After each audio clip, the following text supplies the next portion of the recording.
दोस्तों, एक गांव में एक साहिब की अपनी बीवी के साथ कुछ अनबन हो गई। अभी झगड़ा खत्म नहीं हुआ था कि इसी असना में उनका मेहमान आ गया। खावंद ने उसे बैठक में बिठा दिया और बीवी से कहा कि फलां रिश्तेदार मेहमान आया है, इसके लिए खाना बनाओ। वो गुस्से में थी और कहने लगी कि ना तुम्हारे लिए कोई खाना है और ना ही तुम्हारे मेहमान के लिए। ये सुनकर वो बड़ा परेशान हुआ कि लड़ाई तो हमारी अपनी है, अगर रिश्तेदार को पता चल गया तो खामखा की बातें होंगी। लिहाजा खामोशी से आकर मेहमान के पास बैठ गया। इतने में उसे ख्याल आया कि चलो बीवी अगर रोटी नहीं पकाती तो सामने वाले हमारे हमसाए बहुत अच्छे हैं, खानदान वाली बात है, मैं इन्हें एक मेहमान का खाना पकाने के लिए कह देता हूँ। चुनांचे वो उनके पास गया और कहने लगा कि मेरी बीवी की तबीयत खराब है, लिहाजा आप हमारे मेहमान के लिए खाना बना दीजिए। उन्होंने कहा बहुत अच्छा, जितने आदमियों का कहें खाना बना देते हैं।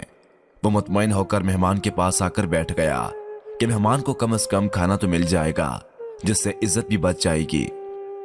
थोड़ी देर के बाद मेहमान ने कहा जरा ठंडा पानी तो ला दीजिए। वो उठा के घड़े का ठंडा पानी लाता हूँ। अंदर गया तो देखा कि बीवी साहिबा तो ज़ारो कतार रो